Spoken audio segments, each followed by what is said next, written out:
బాలరాజు అయితే ఇంకా చిన్నీని హాస్పిటల్లో అలా చూసి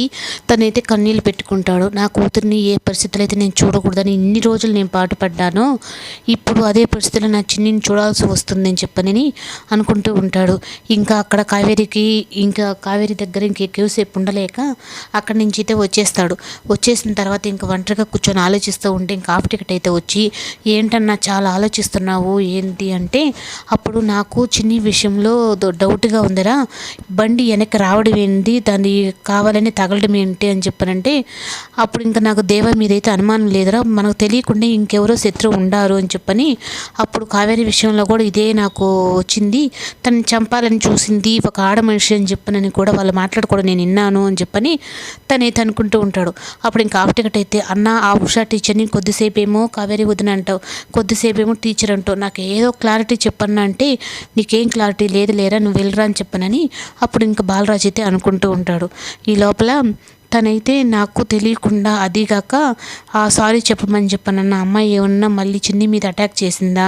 లేదంటే ఇంకెవరైనా ఉండారా, అప్పుడు ఇంకా కావేరికి చిన్నికి ఇద్దరికి ప్రమాదం ఉంది, ఇంకా కంటికి రెప్పలా నేను కావేరిని కాపాడుకోవాలి, ఇంకా అశ్రద్ధ మాత్రం నేను చేయను ఏ విషయంలో అని చెప్పనని బాలరాజు అయితే అనుకుంటాడు. ఇంకా ఉదయాన్నే అయితే ఇంకా చిన్నిని డిశ్చార్జ్ చేస్తారని చెప్పి అనేటప్పటికీ ముందుగా అక్కడున్న అప్పుడు ఇంకా చందుని అయితే అడుగుతాడు. అప్పుడు చందు అక్కడ ఏం జరిగింది అని చెప్పనంటే,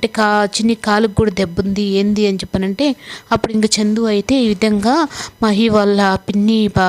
అంకుల్ తను గొడవ చేసింది, అది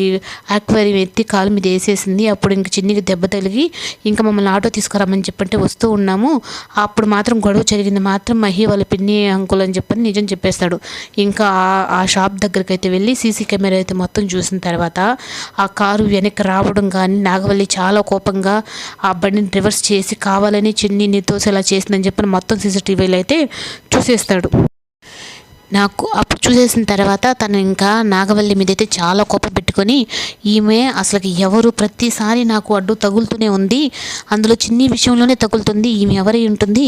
ఈమె ఒకవేళ కావేరి విషయంలో కూడా ఈ అమ్మాయినా ఇలా చంపాలని చూసింది, అలాగే కానీ జరుగుతుంటే ఇంకా ఆ అమ్మాయిని మాత్రం నా నుంచి ఎవరు కాపాడలేరని చెప్పని చాలా కోపంగా అయితే ఉంటాడు. ఈ లోపల హాస్పిటల్ దగ్గర నుంచి చందు ఫోన్ చేసి